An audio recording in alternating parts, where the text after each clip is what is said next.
Hey everybody, thank you for joining us. We're doing a live podcast. I'm here with Ilyana Kadushin. She is a voice performer. How is that hard to say? Also a music producer, and she started an amazing new nonprofit that's called Stories Love Music. Ilyana, you are killing it. Thank you. I love that. Slaying a dragon. I don't know, whenever you say that or I hear the name of your podcast, I just think of like women riding on horses in, I don't know, Game of Thrones. Oh yeah, there we go.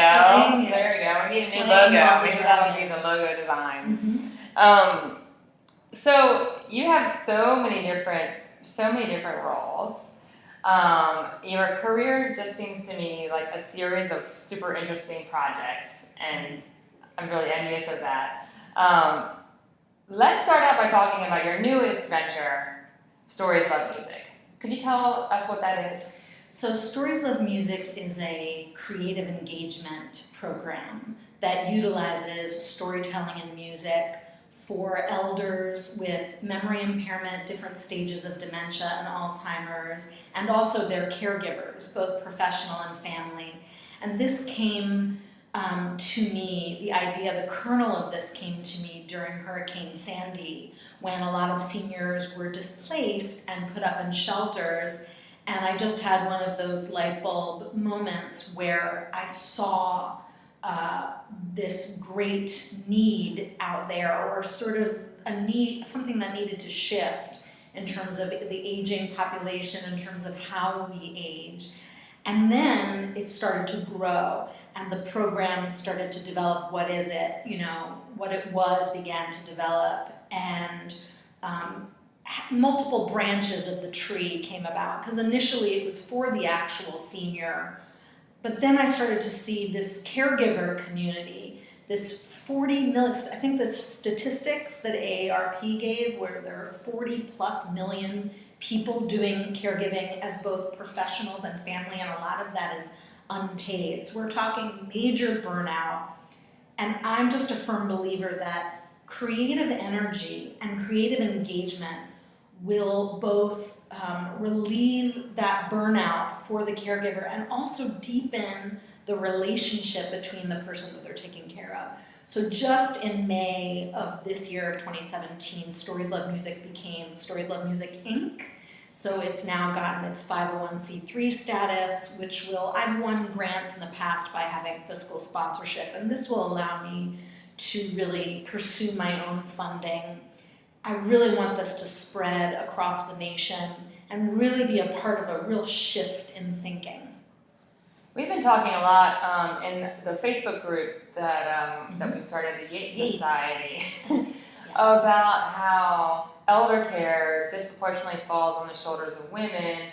It's usually, it's unpaid. I'm talking about the unpaid variety, right? And then women are trying to often raise children at the same time that they're taking care of an aging parent, at the same time that they're working. And yes, and because there are so few women, in leadership in our government right now, this issue is not even getting any attention at all. Yeah, how could it stack up? And I've done workshops for paid professional caregivers, and I know how hard their job is. Oh, yeah. So you can only imagine, right? Yeah. If you are not a paid caregiver, and paid caregivers are not making that much money. I mean, the fair value of work and dollar exchange is nowhere near. I mean, talk about, there's an inequity there. So to me, and speaking of equity, the whole thing about that in American culture, this country specifically, that there's no social equity as you age. You lose your social equity after age 30. I mean, come on, let's be real. Your social equity in America is hot when you're in your 20s, right? So 30s, 40s, 50s, 60s, people just feel like, and then we're talking warehousing elders. I like to say this in a really blunt way, to collect dust until they die. And I think that's a shame. I've produced documentaries, and I'm a history buff, and I believe in oral history and genealogy. And if our elders or our seniors are linked to history, and we feel as if they're just taking up space and we're ignoring them, we are losing a valuable part of our history and our connection to those stories, and we're going to make the same mistakes because we're not listening to those that came before me. So to me, it's all linked. Right. And caregivers, and so with this nonprofit, the money that this nonprofit makes actually will very specifically be for the caregivers, because I look at the caregivers as the front line, the army, when I ask myself, how can I affect the greatest change? And I've attended conferences with, neuroscientists and music therapists, and, we've all seen all these great documentaries that are out there now. How can I affect the greatest change? Well, who's spending the most time with our elders and our elders with Alzheimer's? It's going to be the caregivers. So Stories Love Music Inc. is going to be to spread this work, this creative engagement, this music and storytelling for the caregivers so that they feel like this work does not have to be burning them out or deadening them. So with the creative engagement with storytelling and music, could you just explain a little bit more what you mean by that? Yeah. So my background is music, the music business, and also being a professional storyteller. I've done audiobook narration, I've been an actor in film and theater and music. And to me, it's about, I wanted to connect. When I was standing in that shelter during Hurricane Sandy, I was like, what do I do already that how could I affect change in this? Well, if you go back to the earliest spiritual traditions of human beings, it's sitting around a circle, around a fire, and telling stories and singing songs. It's that community feeling of like, somebody wants to sing with me, somebody wants to hear my story, somebody sees me, somebody hears me.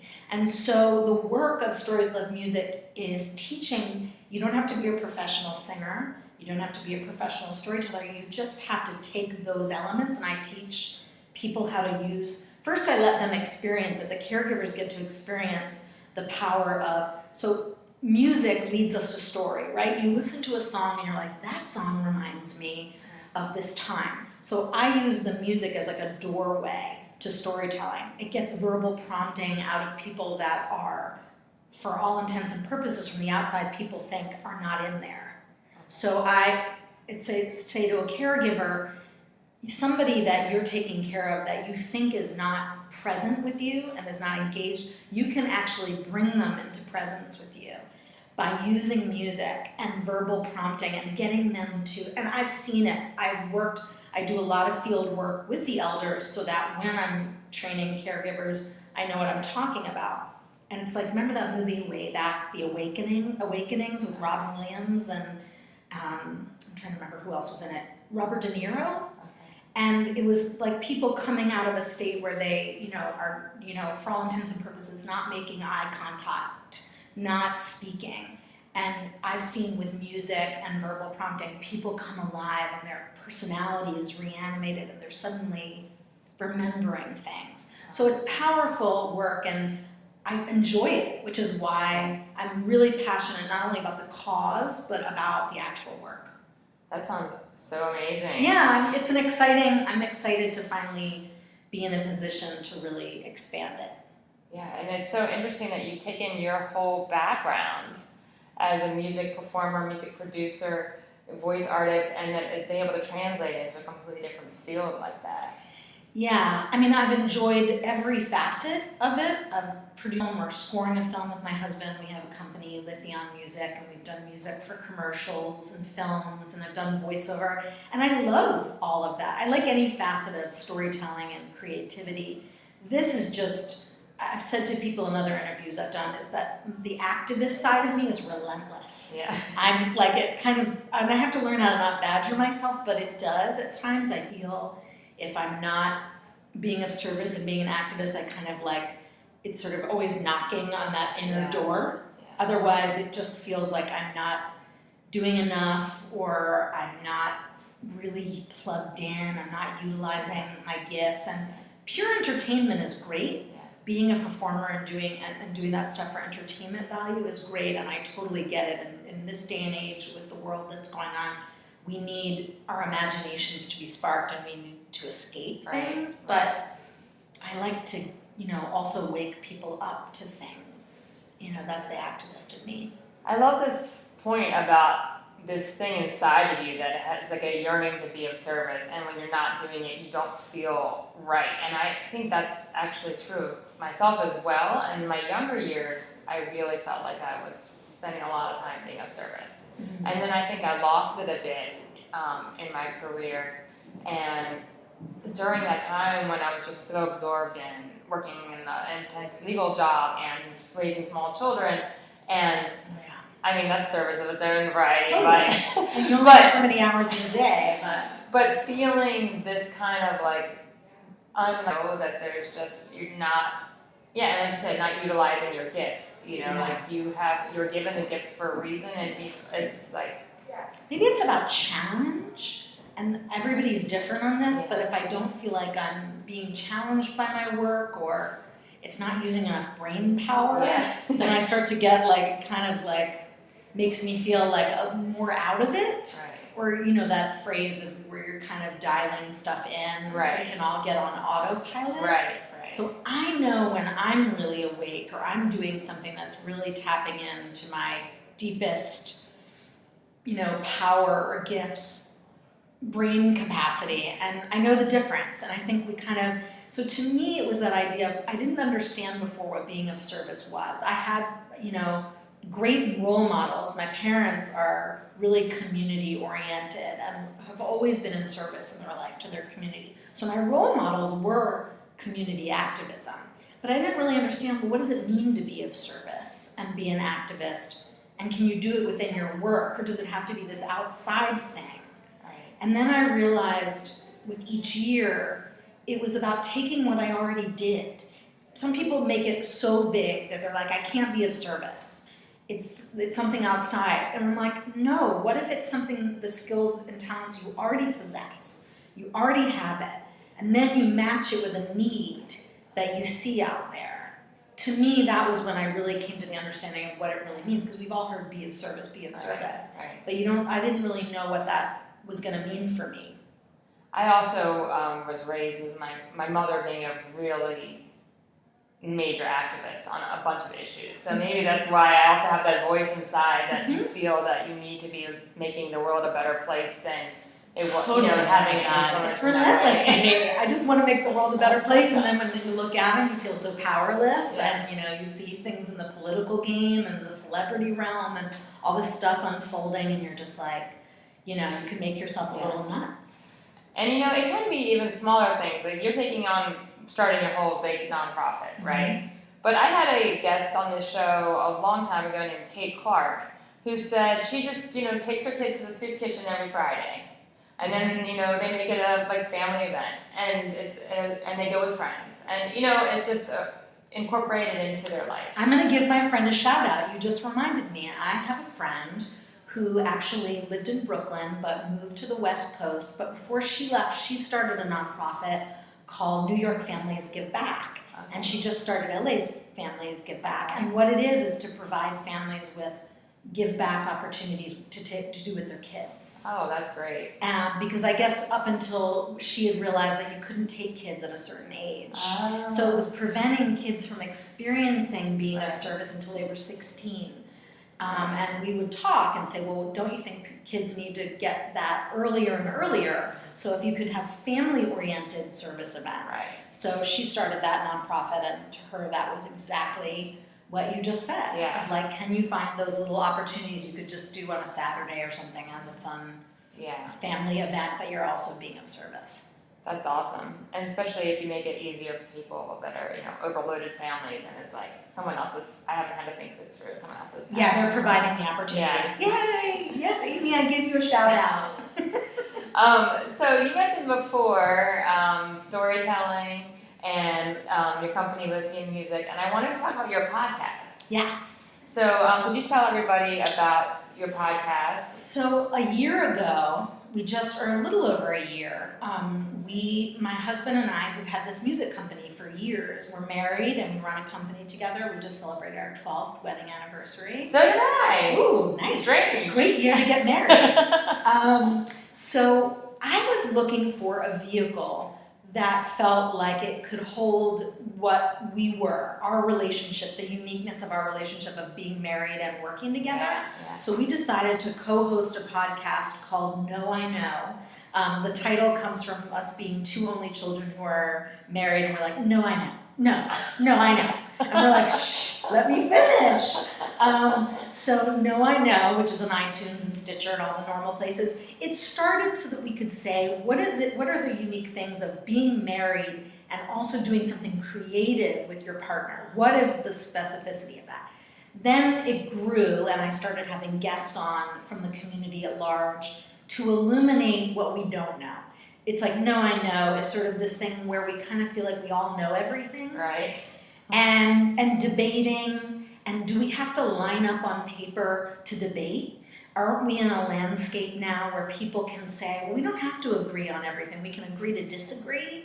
Let's talk about difficult subjects. So we've had people on our show to talk about everything from gender issues, race, art, science, spirituality. It's very variety of topic. And then in between the conversation, we have live music performances that my husband and I do. I've heard some of your songs. I love them. So we'll do songs that we've written for movies, or we'll do new songs that we haven't performed anywhere that people are kind of getting a sneak peek. So it's the husband and wife interviewing from the community at large, always about calls to action. Again, that community spirit. And it's, to me, podcast, and the world of podcast, as you know, to me, it democratized radio. Right. For right. so oh, long interesting. Yeah. from the music business. Okay, Right. so I started in the music business, writing music, performing music, and musicians and people would always complain, radio, payola, nobody can get on the radio Right. unless, XYZ happens. So music, interviews, everything's very controlled in regular radio. So once podcasting, which started in the 90s, Right. yeah, Right. it's and obviously has grown exponentially. It is now massive, as you can see with just the amount of podcasting. But it's not surprising because it democratizes. It says, hey, I feel like my own radio channel that people can tune into, hear not only what I'm doing, but connect with you, with me, with people, with ideas that may be outside the normal channels. I just recently, articulated the reason that I started the podcast is I feel like the airwaves are very clogged with political gaming, celebrity culture. Oh gosh. And yeah. come on, politicians. And the same 10 crappy songs. Why do Yeah. they keep playing the same 10 crappy songs? Right. So I kind of feel like celebrities and politicians and the same musicians, they already get the airtime. Yeah. I personally know hundreds and hundreds of people who are doing amazing things in life, talking about being of service. And I want to make them the new rock stars. So to me, my podcast, and I think yours is as well, is really about the new rock star. Right. The new level of what it means to be a rock star is somebody that is not doing something in their life purely for celebrity and political Right. gain, but because they have to do it. Right. And they've devoted their life to do it. And I've been really inspired by the people that have come on my show. To me right now, it's only a year old, the podcast, but it's one of my favorite things I've done Yeah. so far in my career. Yeah. Me too. Yeah, awesome. Podcast love. And I love listening to your banter with your husband. Oh my gosh. I know I get a lot of messages about that because we have different styles. He will kind of meander and go off into these realms, and I'll sometimes have to lasso us back in, or he'll be comic relief because I'll get really serious about the issue and he'll crack a joke. It's like a good yin yang, I think, in co-hosting. That's amazing that you can be married, work together, and podcast together. I don't think many couples could pull that off. I think the secret is that we sometimes will go off and take separate vacations. He just went to California for a couple weeks. I'll go out and visit my girlfriend. Independence, Yeah. and then real connection. I mean, we talk about it on our podcast a lot in marriage about what makes a marriage work. And I think you have to have incredible connection, shared connection, but you also have to have independence. It's not like suddenly you get married and it's about being with that person constantly or Right. becoming that other person. Right. I mean, to me, that's a modern marriage. The kids make it harder. Like, if I took a vacation without the kids, that would be Yeah, hard. I mean, that's a podcast issue right there. I mean, that's a subject on its own right there, is marriage and kids. Like, yeah. Oh, yeah. I think saving- there are a few of I'm those sure. podcasts. I'm sure somebody else is doing that. So you just mentioned the podcast is one of your favorite things, and obviously your nonprofit is amazing. But what are some other highlights of your career, like things that really stand out to you that you're proud of? I would say I've loved my experience producing a documentary film that was finished in 2011 called Separate But Equal. And this documentary covered a photographer, Henry Clay Anderson, whose work was actually the very first acquisition of the new Smithsonian Museum in Washington, the African American Museum of History and Culture that just opened. Yeah. I just got to go for the first time. I get chills every time I talk about this film. So I was a producer on it, and my husband and I also composed music. And the photographer took pictures of Greenville, Mississippi during legal segregation, during Jim Crow South. But he captured this beautiful, thriving community, essentially the birth of the Black middle class that no journalism, American journalism, was covering visually. So if people see these photographs from that time, they go, what? What? And it never loses its relevancy. I mean, clearly not. All we have to do right now is look at racial America, and see that the way journalism covered from before Brown versus Board of Education and after, and just what some Americans were taking in as what was their life versus an African American's life in this country. So those photos from our documentary were the first acquisition and are now up in that museum. Oh, wow. And our documentary in 2011 won the HBO Best Documentary Award. And it sort of was in a little bit of a holding pattern waiting for the museum to open. And now that it's open, we are planning some more special events and screenings. And I'll definitely put the word out when, with some town hall discussions. We did a tour, the director, Sean Wilson, and I did a university tour where we would be part of Martin Luther King celebrations or Black History Month. And in addition to the screening of the film, the Q&A town hall discussions were my favorite. I would co-moderate those. And it was about how talking about history in this light that was so positive, because this community was thriving during a time that was very difficult. And so it's to sort of use that as more less depressing and dark and more inspirational, more equality, more, let's talk about race in particular ways that don't feel like people can't be free to talk about it, but they have an awareness of what history, again, going back to what we're talking about, if history becomes more and more relegated, we will lose our real understanding of what's going on today. Oh, yeah. And when you just take in what's going on with racial America in the news, you'd think only one thing, that, people are not getting along, or that people don't deserve this or that, and it's like, it's so skewed. And so I'm proud of producing that documentary because I think it's an example, a more intelligent, to me, articulation of the need for us to all really see each other as human beings. Right. So that project, just deeply satisfying, and it's still evolving. And then, being a professional, I feel very lucky to be a professional storyteller in terms of also the audiobook narration. I've had really fun experiences going back to my very first audiobook job, which was literally the first book that I auditioned for, was also my first job, which was the Twilight Saga, Stephenie Meyer's the whole vampire thing. This is before the movies, there were books, there were audiobooks, and it completely changed my life in great ways, but in also really insane ways, because I wasn't really ready for it. I had no idea that this young adult series was going to become this stratospheric phenomenon, and I was going to get fan letters from around the globe and go to Comic-Cons and fan symposiums and just be kind of really open to that whole universe, because Twilight fans are really intense, sort of the way the Harry Potter fans or Star Wars fans are. They love it, and but I'm deeply grateful for it. It's an amazing experience, and I love narrating audiobooks. It's the best story that I can tell about it is that my agents received a care package from me at their office from a soldier stationed in Afghanistan who sent me gifts because he wanted to just let me know how grateful he was. He would listen to, and I've since done 75 books since Twilight. That was just what I'm mostly known for. But to thank me he would listen to my audiobooks at night to relax and to just like let go of the stress of war. And that's when I was just like, whoa, wow. Storytelling around the globe. I'm honored to be a part of that community.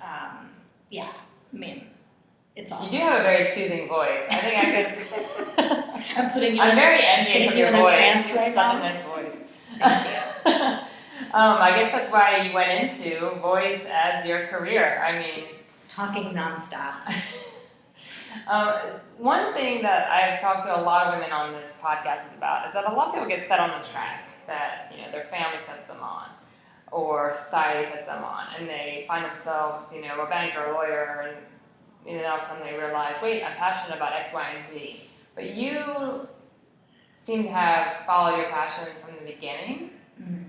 Yes. And what gave you the kind of courage to do that, and kind of how did you set off in your career, like in the beginning of your career? So that's something that I've thought about a lot so that I can articulate it as clearly as I can, which is that when I paid attention to my own interests, my own sort of desires, you can call it whatever word. Some people are not comfortable with passions, they make it where it seems too airy-fairy, or desire. Maybe it's interest, maybe it's a calling of paying it. So to me it was paying attention to it and then allowing a transformation to happen.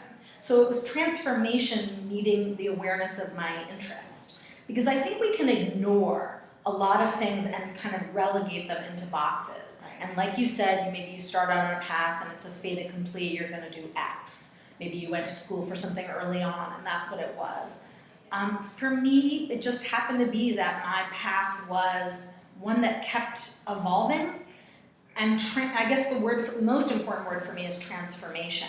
Because I don't believe we're all meant to be static. You can have one kind of occupation. You can be an attorney your entire life, but it doesn't mean that you have to stay static. Maybe the service brings you out of that staticness. Maybe the kind of attorney you are takes you out of your staticness. Maybe there's a pivot. We've all heard that term. But to me, it's just about not getting static, no matter what your title is, and following interests. Envy. I like to talk with people about envy, because that's what's seen as a shameful thing, right, that we judge in ourselves, right? You may see somebody out in the world that's doing something and you're like, oh, I'm really envious of that. Well, I say follow that envy. And say, what is it about? Why aren't you envious of that person? What is it? And then apply it to you. Because you don't necessarily have to go and sing at a jazz club if you see a jazz singer that you're envious. But it's more like, well, what are they doing that you feel? Is it that you want to be in front of people more? Is it that you just want to do music and have it in some way? Because pay attention to that. That's part of your satisfaction. So I guess it's really paying attention and allowing that transformation and not being static that were sort of what allowed me. I have this 7 steps to killing an action plan on my website, and one of the steps is imagining your ideal life, and in doing that, not thinking about what's possible. And a lot of women that I talk to are like, I don't even know what I want to do.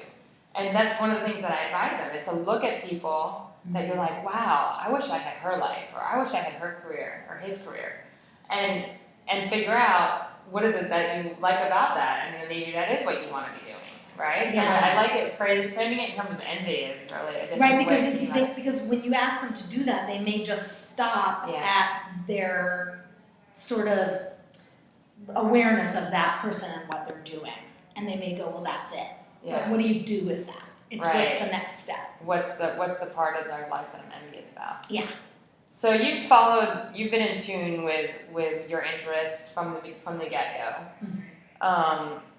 But there's another question that I ask everybody on this show, which is, what's something that you know now that you wish you would have known when you started out your career?